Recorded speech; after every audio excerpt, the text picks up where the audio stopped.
What's up, guys? Jason up, New Age Revolution down here in the cave with another Mount Rushmore episode. I think the wrestling themed Mount Rushmores are popular based on view count. So let's roll with that concept. Trust me, there's plenty to talk about.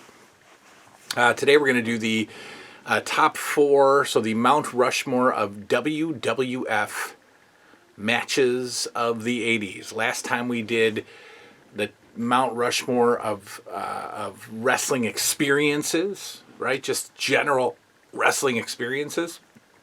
This time we're gonna narrow it down a little bit to the top four WWF matches of the 80s.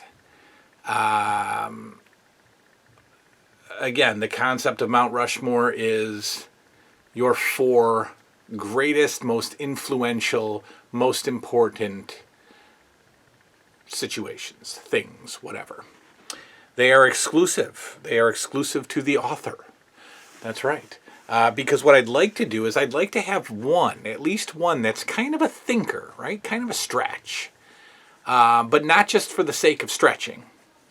A legitimate stretch. And you'll see what I mean when I get to number four. First of all, I want to send a ridiculous thank you out to my man Michael Rhea, fan of the channel. Michael Rhea sent me an early birthday gift. That's right, the old man turns 46 in May, end of May 26th. And I don't want to turn 46. That's for a different show. But Michael Rhea messaged me and said, "Hey, do you have this particular item? I'd like to send you a birthday gift." And I couldn't answer him right away. I had to look and find out, and lo and behold, I didn't. But now I do. In fact, the WWF LJN Bendy collection is complete because Michael Rhea sent me blue knee pad Hogan, and that is outstanding, Michael Rhea. Thank you, a million thanks.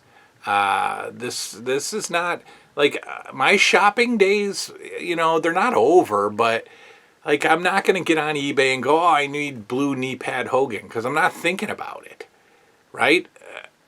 And I got Michael Rhea to think about it for me, and so I got blue knee pad Hogan. Now, if you're unfamiliar, blue knee pad Hogan was the Hogan that came with the bendy ring and cage. So he was, he's a little bit harder to find, or a little bit more, I don't know. He's special. This is a special figure. And of course, he's got these weird blue knee pads, which we never seen. But that's it. I got the regular Hulk over there, and now I got blue knee pad Hulk, which is also a different pose. I'm happy. Thank you, Michael Rhea. Happy birthday to me. Okay. Another exciting thing, Net from XOX Customs she sent me a surprise custom.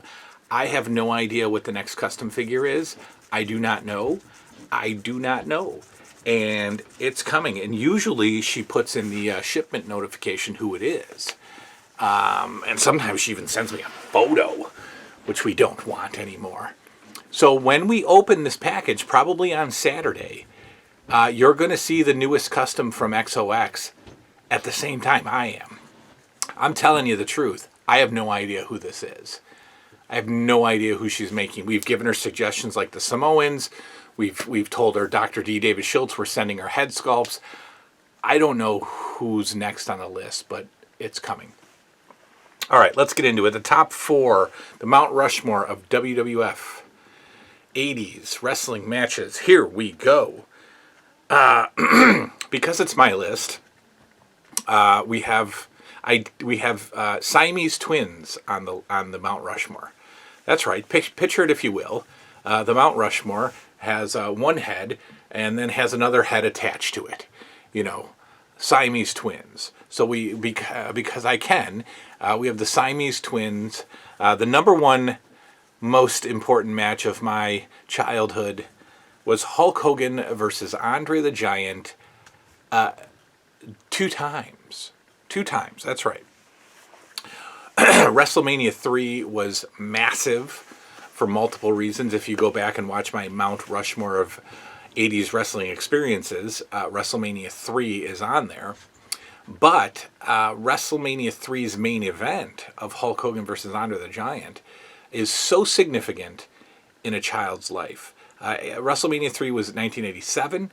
I was 11. And very, very, very, very much a wrestling fan at age 11. And, you know, wrestling doesn't exist before you can remember it, especially at age 11, right? You have no idea. You have no idea, unless you saw some weird picture in a magazine. You have no idea that Hulk Hogan and Andre the Giant wrestled each other before. Flipped. Andre was face and Hogan was heel. In fact, you have no idea that Hulk Hogan slammed Andre the Giant before WrestleMania 3. But the build-up, hi baby, but the build-up to WrestleMania 3 was you have this undefeated Giant now turning heel, which was ridiculous for an 11-year-old to conceptualize. The ever popular, ever face Andre the Giant. And remember, we watched Andre in 84 as a kid. I watched Andre in 85 as a kid. 86 as a kid, teaming with Hogan, the big battle against the Heenan family. And then out of the blue, we have this beautifully planned out, subtle heel turn, culminating in this larger-than-life main event at WrestleMania 3. Amazing. Then we have, to me, equally as important, Hogan Andre number 2. 1988, the main event. Hogan versus Andre. DiBiase buys the world title. Evil twin referees. So great. Why is that significant? Well, because it happened on national television. And because it was the first time in a kid's mind that Hulk Hogan was ever defeated. And it was the first time in a kid's mind that a superhero was no longer a superhero. And I don't remember, but I would think that there was probably some depression involved when that happened. I mean, I was only 12. So, you know, that was huge. So Hogan Andre number 1 and Hogan Andre number 1, 1987, and Hogan Andre number 2, 1988. The Siamese twin addition to the Mount Rushmore. Number two, Hulk Hogan versus Roddy Piper in the War to Settle the Score Madison Square Garden matchup in early 1985.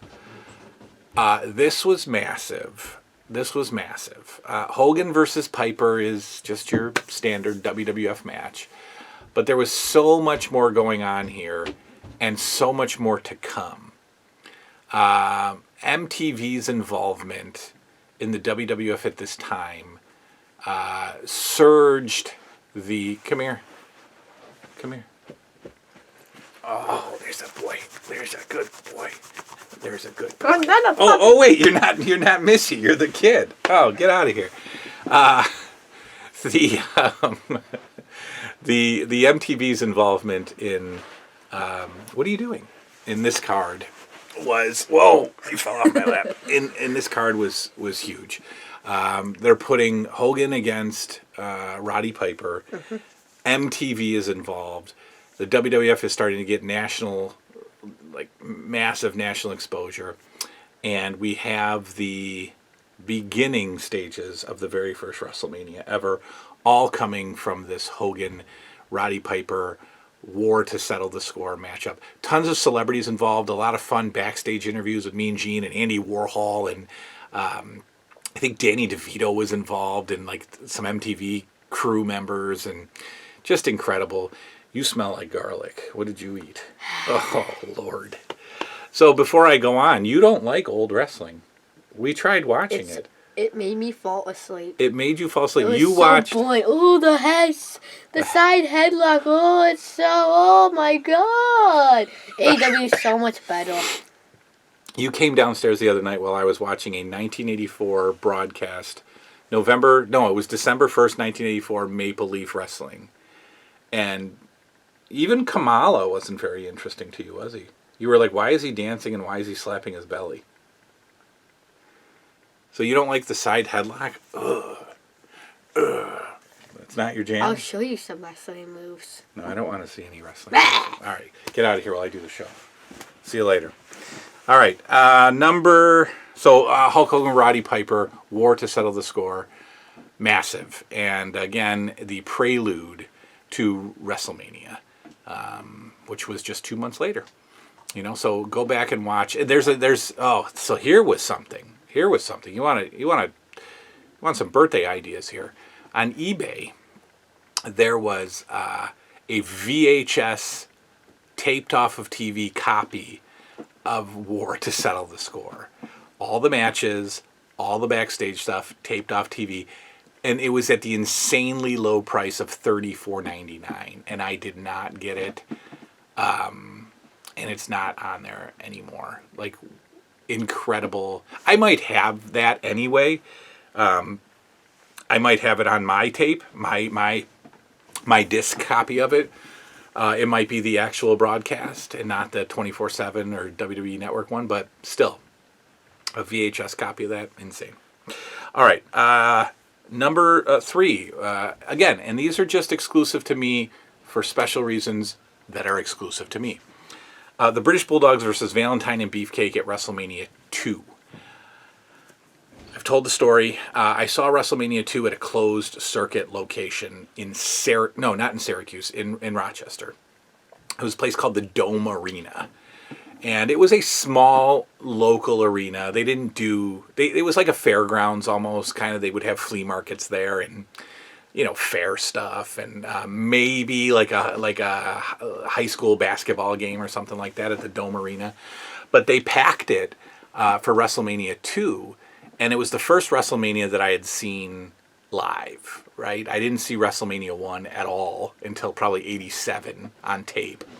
But here I am going to the Dome Arena, sitting in seats and watching literally a projection screen with 4 sides. And we're talking 1986 here. So I don't know the technology.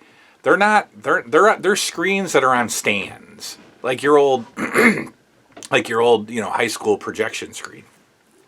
Probably on some kind of weird tripod or something. But they were huge, and you could see it from, all seats in the arena. And it was so cool because the one thing I remember about that is the crowd involvement was pretty much just as good as if you were live. And the Valentine and Beefcake versus Bulldogs match. First of all, the Bulldogs were a favorite team when I was a kid. But I remember this so specifically because right around 75% of the match being done, right? Around 3/4 of the match, around 66 2/3 of the match, I said, I got to go pee, right? So I go to the bathroom. My cousin at the time is taking me to the bathroom. Then he decides, got to get a beer. So he stops and gets a beer from the concession stands. And as we're making our way back to our seats, the Bulldogs win. And I flip out in the crowd, like in the aisle. Before we get to our seats, I throw my hands all over the place. The Bulldogs won! And I knock over the beer. I knock the beer out of my cousin's hands all over the floor of the Dome Arena. And, so that's that. I don't remember if he went and got another one. I don't remember if he struck me violently about the head and shoulders, neck area. I don't remember.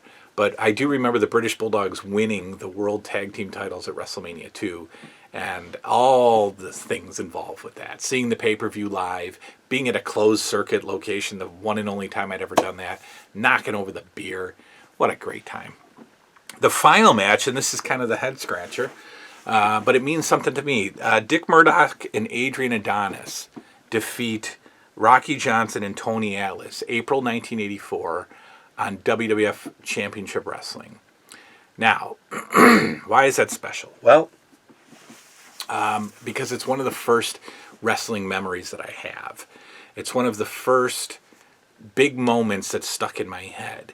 I can remember, I've seen it since, but I can, even before I saw it with tape trading, I could remember the finish of that match with a couple of guys outside the ring, a couple of guys going at it inside the ring. I think Murdoch gets the swerve pin or whatever, and Rocky Johnson's outside the ring upset. Somebody has somebody in an airplane spin outside the ring. I don't know, or up on their shoulders. It was just cool. I just remember. I remember that. I remember that as one of my very first wrestling memories. Was that title change. Now, in addition to making it special, I'd say around August, so this happened in April 84. I'd say around August, September, October 1984, I'm settling in down in the family room at 7 p.m. on a Sunday night, about to watch another episode of WWF Championship Wrestling. And what happens? What happens in October-ish 1984? For some reason, the Fox affiliate, the channel that it was on, Channel 31, replays the April 1984 card in its entirety. And I watched the title change all over again, and my mind is blown because how on earth are they playing this over again? What happened? How did the studio mess that up and play a card that was 6 months old or so? And I specifically remember that, sitting down there, getting ready to watch wrestling, and they do a replay of a random April card. Very vivid memories. So that's my top 4 Mount Rushmore of 1980s WWF wrestling matches. Hogan versus Savage was on the short list from WrestleMania 5. Hogan versus Warrior, but then I was like, that's 1990, was significant. Hopefully there'll be enough. So we're going to do a NWA experiences, NWA events, not necessarily NWA matches. I don't think there are 4 that I could really just, say. But NWA experiences are coming up. And I'd like to keep the wrestling-themed Mount Rushmores going because they seem to be popular. That's all. Hit me with your 4 down below, and we'll see you all next time. Good night now.